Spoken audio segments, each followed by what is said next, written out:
Guru Sri Juta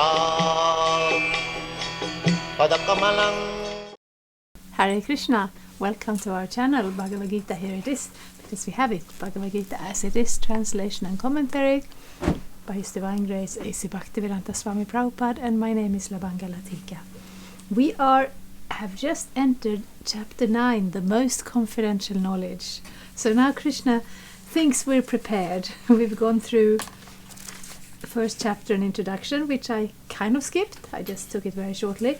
Chapter 2, which is essential, understanding the nature of the soul. Then we go through the yoga methods. We go through understanding what is action and all that implies.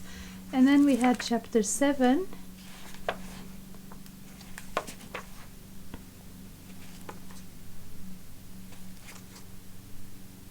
knowledge of the absolute, and chapter 8, attaining the supreme. So as if that wouldn't be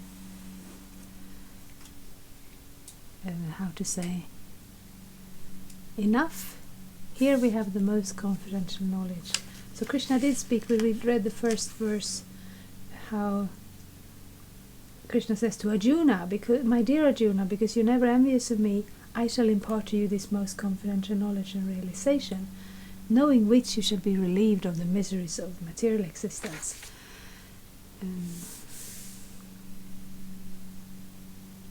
So sometimes we think knowledge means we study something, we learn it, and then we know it. But spiritual knowledge is actually covered or revealed, depending essentially on our own desires. The material world is one big cover-up of the spiritual existence in the spiritual world, with Krishna in the center and us in a loving relationship to him. But since we didn't want that, then Krishna covers it for us. And this is essentially granting us our own desires, also maintaining the existence of the spiritual world as the spiritual world. We sometimes hear that if there is a God, why can't he make everything good? No, because he gave us this material world, and then we turned it into what it is now. And then, lifetime after lifetime, we reap the results of what we have been doing in previous lives. So I shouldn't talk so much, because this text 2, also for those of you who study Bhagavad-gita and learn verses by heart, take an extra deep look at this one, because this one is very helpful. But it has a purport that goes for pages and pages. So yes, if we don't read it all in one go, we will read it for the next video as well. So this is text 2. I read in Sanskrit. Raja Vidya Raja Guhyang Pavitram Uttamam Pratyakshyavagamang Dharmyang Susukhang Kartumavyayam. This knowledge is the king of education, the most secret of all secrets. It is the purest knowledge, and because it gives direct perception of the self by realization, it is the perfection of religion. It is everlasting, and it is joyfully performed. So much there already right there. So I will just go with Prabhupada's going through it in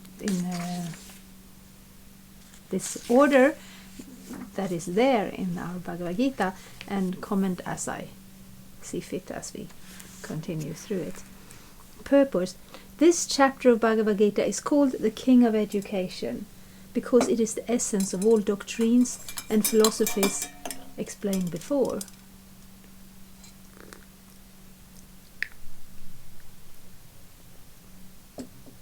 Among the principal philosophers in India are Gautama, Kanada, Kapila, Yajnavalkya, Shandilya, and Vaishvanara. And finally there is Vyasadeva, the author of the Vedanta Sutra. So there is no dearth of knowledge in the field of philosophy or transcendental knowledge. Now the Lord says that this 9th chapter is the king of all such knowledge, the essence of all knowledge that can be derived from the study of the Vedas and different kinds of philosophy. It is the most confidential, because confidential or transcendental knowledge involves understanding the difference between the soul and the body. And the king of all confidential knowledge culminates in devotional service. So yes, when we hear about the difference between the soul and matter, spiritual and material energy, we may take it as some kind of, it's categories, it's a certain structure, just like we can differentiate between air and water, and then we know it.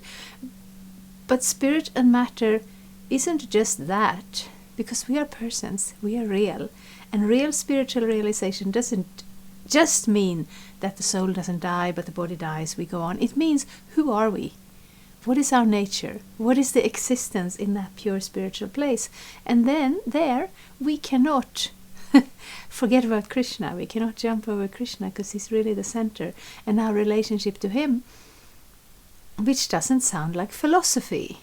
It sounds like something personal. But the nature of the spiritual world is very personal. So first we understand the difference between matter and spirit, but that is not the complete understanding. The king of the king of all confidential knowledge culminates in devotional service. Generally, people are not educated in this confidential knowledge. They are educated in external knowledge. As far as ordinary education is concerned, people are involved with so many departments: politics, sociology, physics, chemistry, mathematics, astronomy, engineering, etc. There are so many departments of knowledge all over the world, and many huge universities. But there is, unfortunately, no university or educational institution where the science of the spirit soul is instructed.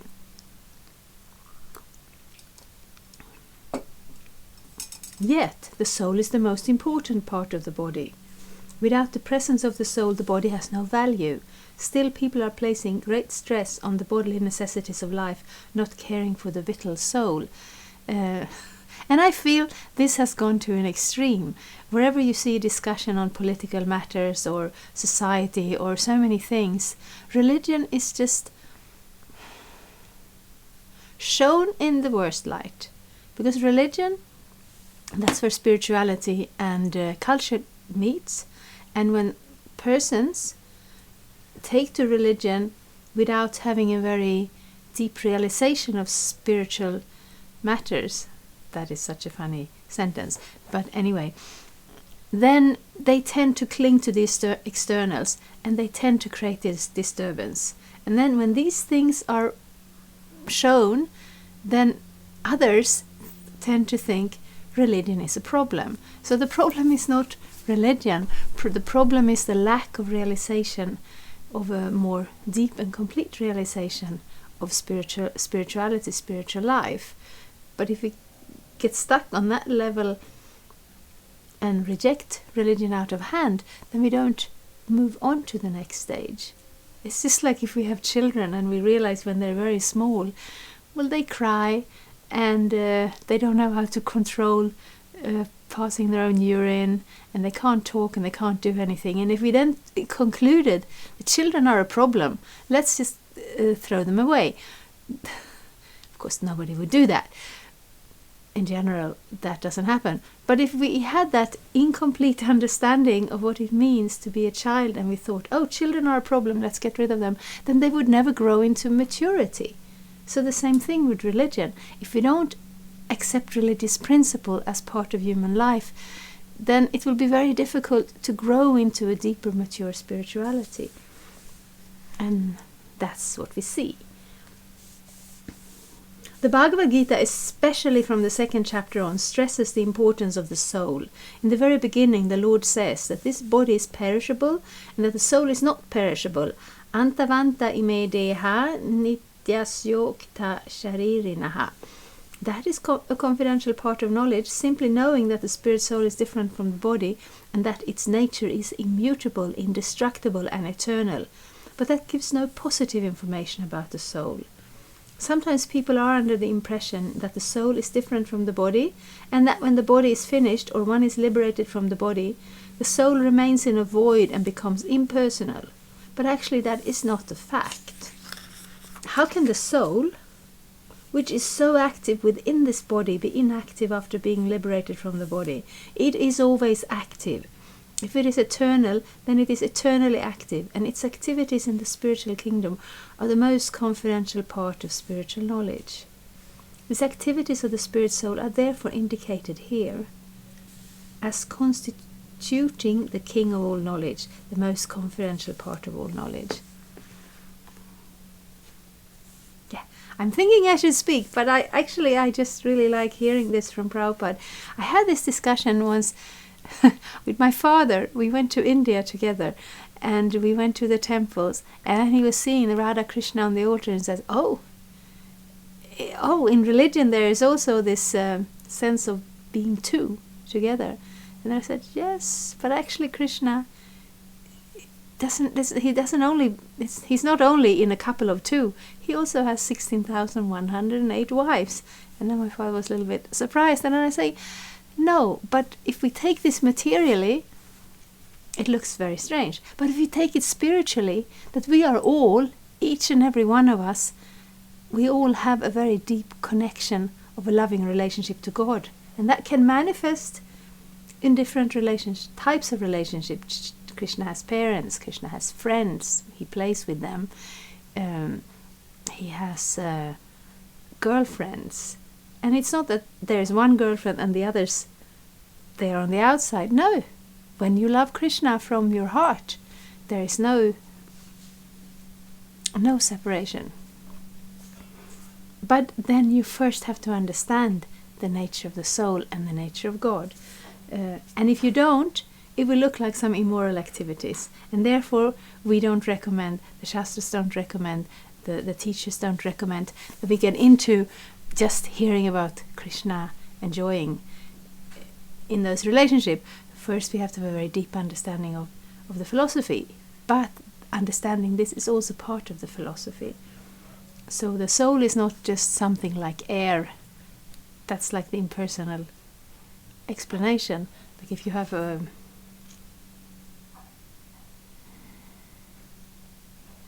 bottle or a jar, and then you break the bottle or the jar, and the air inside merges with the air on the outside. Yes, but we are not air. We are not just a inert energy. We are persons, we have desires, we have activities. And when those activities are connected, coming from our real identity and connecting in the spiritual nature, then that is reality. This knowledge is the purest form of all activities, as explained in the Vedic literatures. In the Padma Purana, man's sinful activities have been analyzed and are shown to be the results of sin after sin. Those who are engaged in fruitive activities are entangled in different stages and forms of sinful reactions. For instance, when the seed of a particular tree is sown, the tree does not appear immediately to grow. It takes some time. It is first a small sprouting plant, then it assumes the form of a tree, then it flowers and bears fruit. And when it is complete, the flowers and fruits are enjoyed by persons who are sown the seed of the tree. Similarly, a man performs a sinful act, and like a seed, it takes time to fructify. There are different stages. The sinful action may have already stopped within the individual, but the result or the fruit of the sinful action are still to be enjoyed. There are sins which are still in the form of a seed, and there are others which are already fructified and are giving us fruit, which we are enjoying as distress and pain. So when we say sin, papa and punya, sinful activities, it's not so dramatic, really. It's the activities we do in this world, and those that are good and beneficial, they will give a good result, and those that are not will give a negative result. But all the activities will keep us here, because they are ours. We created the activities from our desire, which is the deepest seed of everything in this world. So we can't go anywhere until we have received the fruit of that. So therefore, of course, we had the chapters of activity where it's explained that it's not that spiritual life means inactivity, but it means activity that doesn't have a result. It means activity that is not coming from the motivation of enjoying separately from Krishna, but it comes from the motivation of sharing a loving relationship with God. Then there are no reactions, because then it is not of the material nature.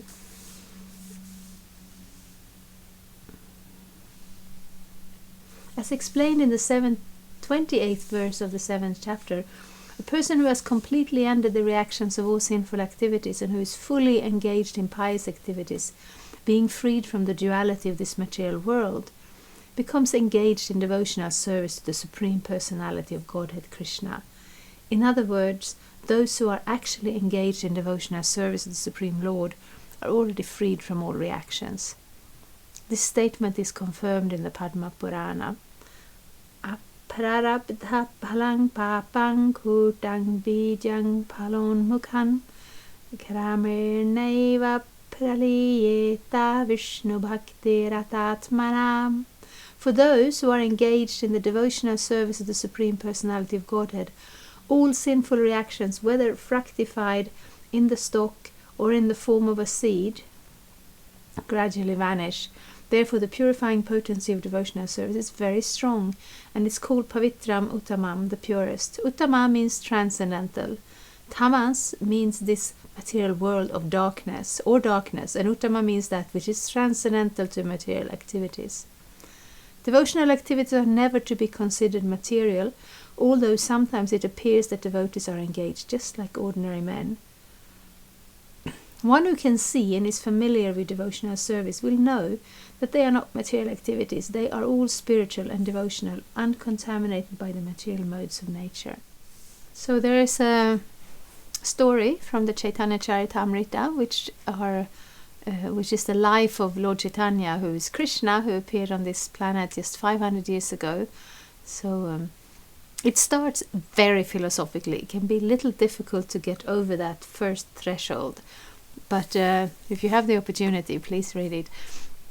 And there is one devotee, his name is Haridas Thakur, and he's called the Namacharya. He's showing by example how to devote your life to Krishna's holy name. And he's from a Muslim family, so in those days, and I think even now in India there is some segregation. But Lord Chaitanya, he said, Krishna also says, you are not this body. What you come from, your external circumstances, it's not very important. What matters is what you do with this human form of life. We're all born in this Kali Yuga, and we may be born in more or less fortunate situation, more or less spiritual cultures.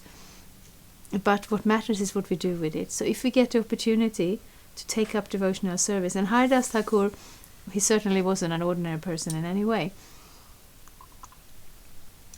But externally, it looked like he came from a different culture. And then when Lord Chaitanya appeared, then Haridas Thakur was among the followers. And there was once a discussion about the glories of the holy name. And then somebody said, yes, maybe it is purifying. It is, of course, purifying. The Shastras state this. So what is the result? Maybe it means it can free us from karma. And then Haridas Thakur said, no, being freed from karma is just a side effect. This is not the actual result. This is like when the sun sets in the morning, we're able to see ourselves. But that is just the side result of seeing the sun, which is the bigger thing. So the holy name completely illuminates our existence. It completely brings us back to that spiritual reality of showing who we are, and it connects us with Krishna, the Supreme Personality of Godhead, who we have forgotten. And in that process, the karma is also cleared away. It is not a problem at all. And some of these learned and prestigious brahmanas, they were disturbed by this. But it was shown later in the story that yes, whatever we think of our process, of our religion, of the goal, whatever we can think, it's just like a shadow compared to the actual result of waking up to that loving relationship, we see Krishna face to face and want nothing more than to serve him and please him. Of course, also in this incarnation of Lord Chaitanya, what really pleased him was to see that those who already had this connection, this spirituality in their life, that they took the trouble to go out and connect others who were more forgetful, who were more ignorant of their spiritual identity. So Lord Chaitanya instructed his followers, when you go out, don't be proud, don't be prestigious, don't pay so much attention if people will respect you or not, but just walk up to the gentleman and say, you are very learned, you are very great, and I appreciate and admire you in every way, and I'm taking a straw between my teeth, which was a way to show humility, because it's like, the straw grows on the ground, and it means humility. I take a straw between my teeth and implore you, please chant the holy name. So that's the attitude. That's how we want to serve Lord Chaitanya.